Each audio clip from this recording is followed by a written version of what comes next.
So let's do another Seascape, a little 8 by 10 inch Seascape here with some strong, powerful darks and a lot of warmth. So I'll start with the sky with a bit of ultramarine blue and a bit of Lazarn crimson. A little bit on the purple side, so I shall add a bit of yellow ochre into that. That looks about right. And I know it will dry a little bit lighter, so that may seem a bit dark at the moment, but if it is too dark, I could always just water it down a little bit, but not too much, but I'll just go with that. And then into that yellow ochre.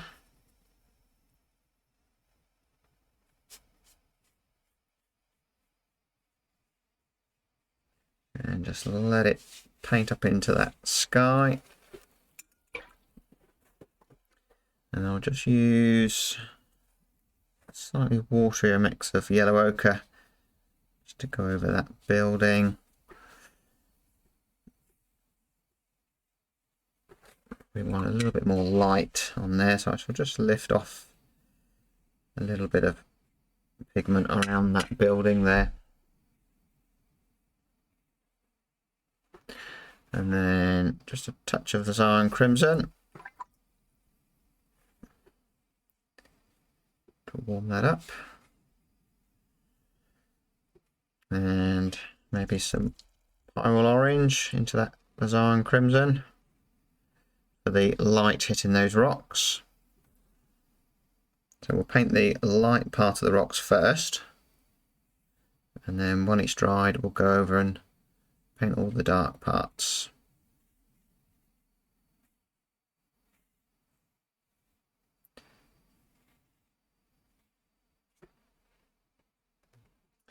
And same with the reflection. What should we do with the reflection? Yellow ochre for the light area here and there, and the reflection of the building. And a bit of that orange over this side. And then back into that ultramarine blue, Lazarn crimson, and a touch of that yellow. Slightly more blue.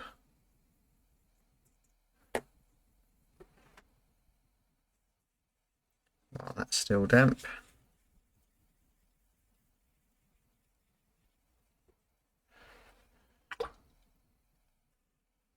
Just use a bit of water in there just to get rid of any hard edges, because we'll be going over that in a little while when it's dried.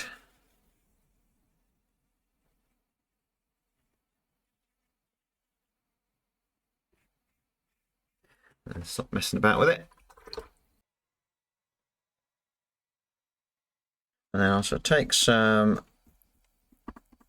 neutral tint, and you need fresh paint or paint that's still moving like this, that if it's rock solid in your palette you just won't be able to get the darks.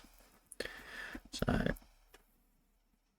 hardly any water, a bit of pyrrole orange just to warm that dark up. So we want to get our strongest dark in here. And I'm not going to try and replicate everything I see in the photo reference because it's just too abstract. But what I can do is just take inspiration from it. Get these jaggedy rocks. And I'll just keep varying it. Maybe I'll have a bit of warmer mix, but it needs to be the same sort of consistency. Slightly warmer mix down here to paint into there.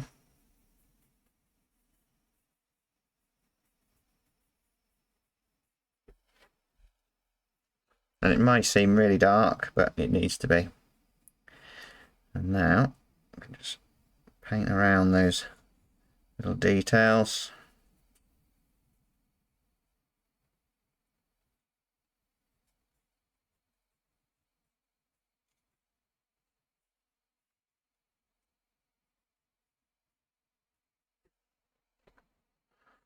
I will need to put a wash over those, back to the darker mix. And even add a bit of blue up in the corner over here. So I've got a dark that steers towards blue a little bit. Dark that steers towards brown. More blue. So hopefully you're enjoying this video. Please do hit that like and subscribe. And don't forget to check out the links in the description if you want to join me on memberships to take your watercolours to the next level.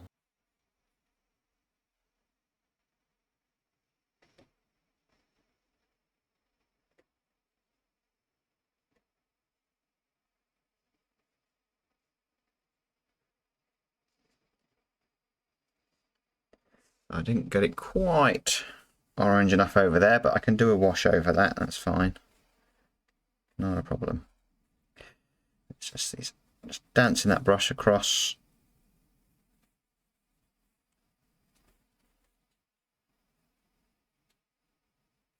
Just to try to create these abstract shapes back into the bit of blue.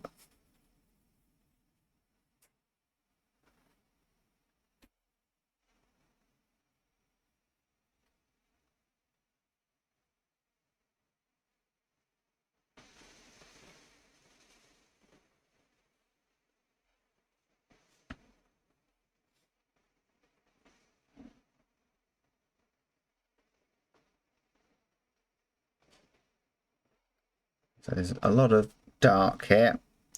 Most of it is dark.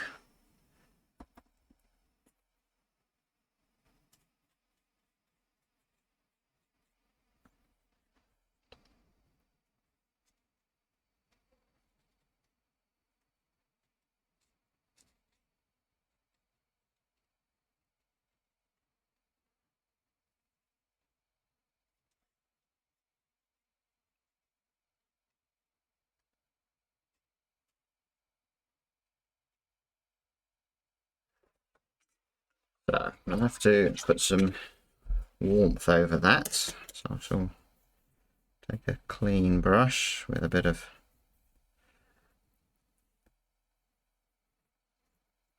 Pilot Orange and Zarin Crimson. That'll teach me for not getting the right strength of saturation on it, but it might work to my favour that we will get a bit of mixing in with this dark. So variation of edges, soft and hard.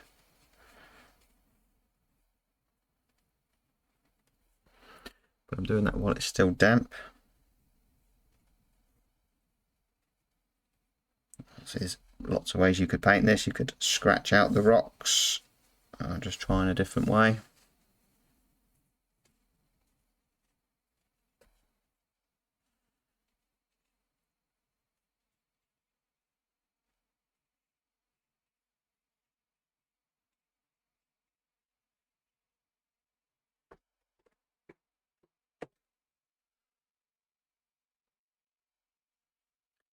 Let's warm up there.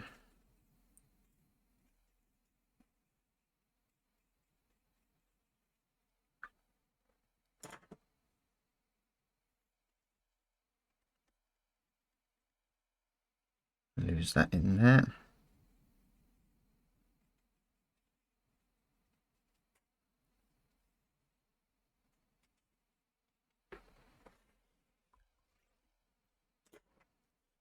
More of that warmth.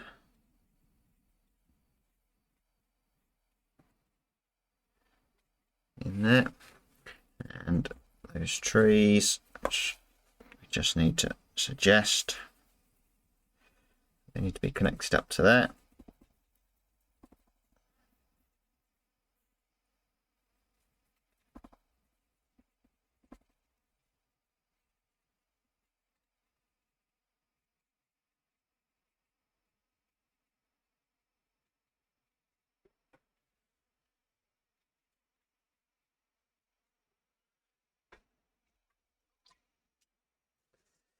And we've got slightly purpley.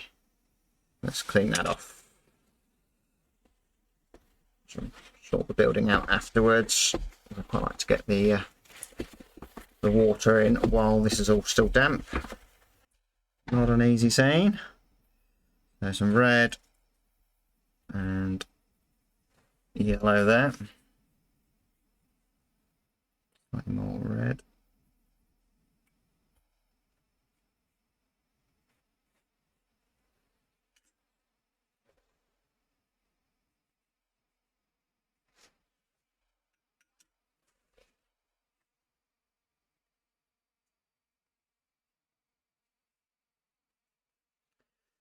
I wonder if we could use the lavender. What would happen?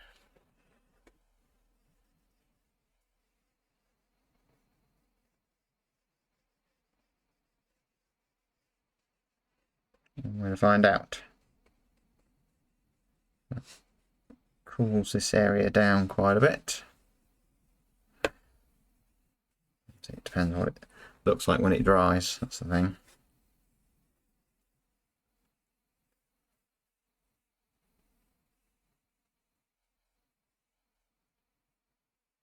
Let's pop a bit of lavender in there.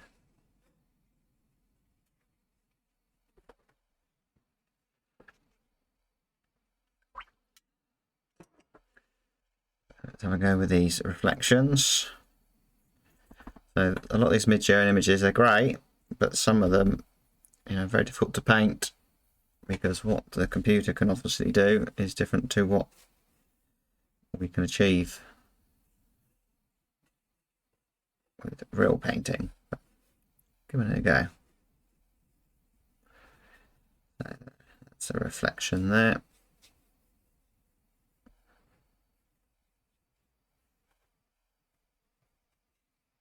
But it's good training, good practice when we're faced with a scene like this out on location. We might have an idea how we're going to paint it. Dark.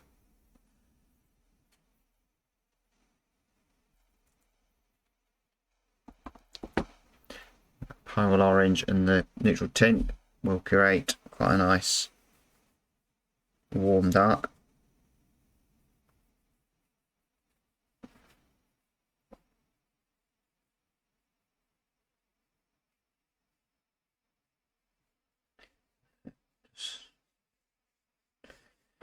We don't have to overdo it with these reflections. Dark against light.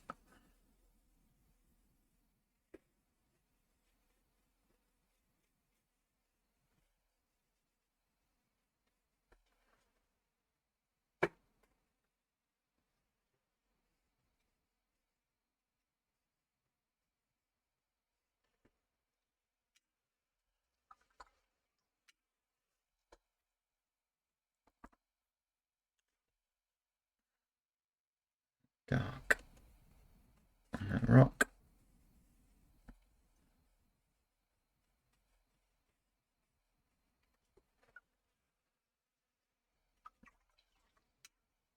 So a bit of blue into that. Neutral tint. Create a dark bluey grey for this rooftop.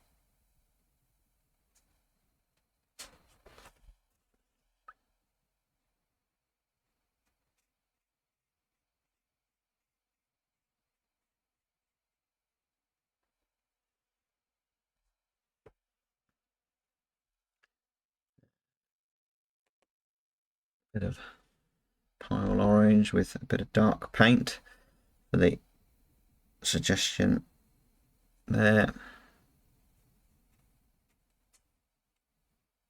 Bit of wear and tear on there, and can't really see what that is there, but it could be a fence or something.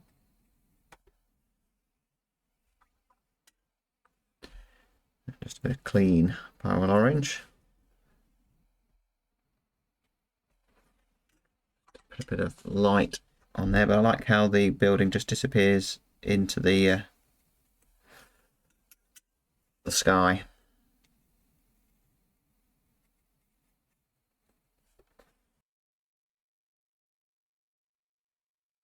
And I've gone slightly darker than I wanted with these rocks, but you know, I could try and just lift out a little bit here and there. And just try it, see what it look like. If it looks like a mess, don't do it again. But just using a flat brush here, manipulating it a little bit. Clean tissue. It just perhaps gives it a little bit more light.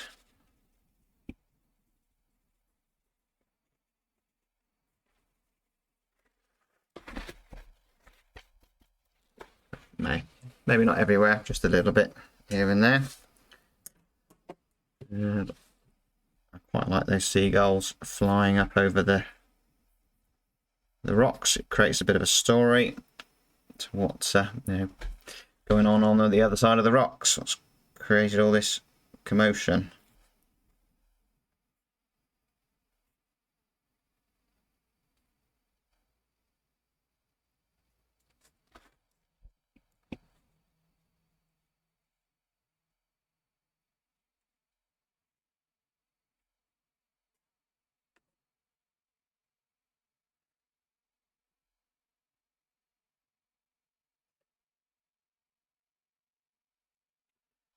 Because the lavender has white gouache in it, it's quite opaque, so we might be able to just put a few, even add a little bit of white to it.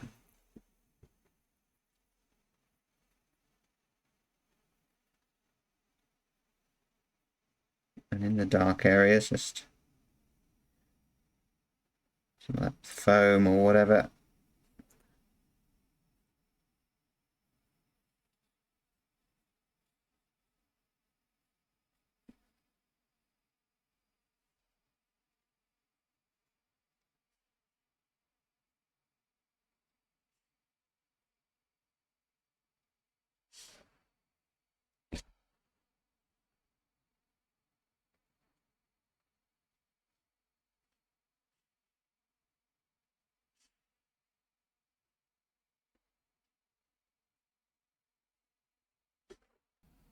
So that came out okay in the end. That I did go really thick with that dark paint. It's the only way to get those darks with watercolour, because obviously it's very translucent watercolour when you add a lot of water to it. But if you do use a lot of pigment, you get the darks. But as long as you get it on in one go, the first hit, it doesn't look muddy and overworked. So there we go, give it a go, good luck. It's all about nice warm colours in here, going strong with the paint, leaving a little bit to the imagination here with that building. Doesn't really have a hard line on this side, it just sets it back off in the distance. The seagulls there tell a story, there's something going on behind there, a lot of connection through here. And don't worry about following the reference image too close, because it's just so much abstraction there, you know, just make it your own. So until next time, bye for now.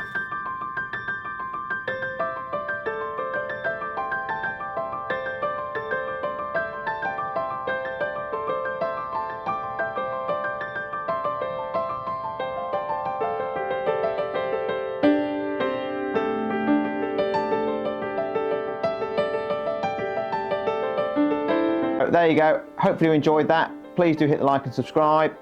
Check out the links in the description and watch this video next if you enjoyed this one, because you're going to love this one.